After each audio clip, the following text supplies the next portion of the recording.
Hi everyone, this is Devin from the D3M team, and in this video you'll learn how to create a custom resource. So we've given you lots of different icons in your D3M library, like repeaters, portables, etc.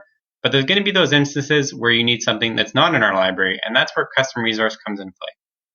So to create a custom resource, navigate to the left side to your user library and click on Create a New Resource. In this example, we're going to create a dispatch console.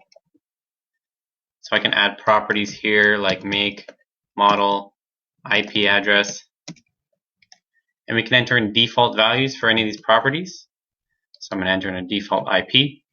You can move these properties around or delete them if you've made a mistake and add a new one. We'll just go ahead to the next step to design the resource. So here you can change the size of the resource on the canvas. You can add ports. You can select the type of port, and that will determine what other ports it can connect to. I'm going to create a data port here and label it as USB. You can select if the resource is bundled or not. What that will do is allow you to represent multiple instances of a resource with one icon. So for example, for portables, I could have a resource here that would have number 10 beside it rather than dragging out 10 different portables. But in this case, it's a dispatch console, so it doesn't make any sense. So I'm just going to continue. And the next step would be to upload an image. So I have a dispatch console here on my desktop. But if you're looking for advice on how to find good icons, we have a great blog post on our website, so you should check that out.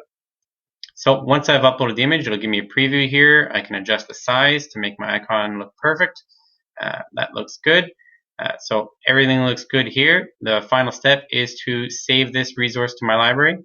So I have two options here. I can save this to my library or save and request that it's added to my organization library so everyone else in my organization has access to this.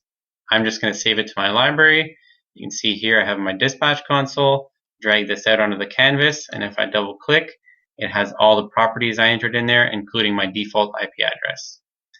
That's it for creating a custom resource. In the next video, you'll learn how to create a custom resource from a template. Thanks for watching.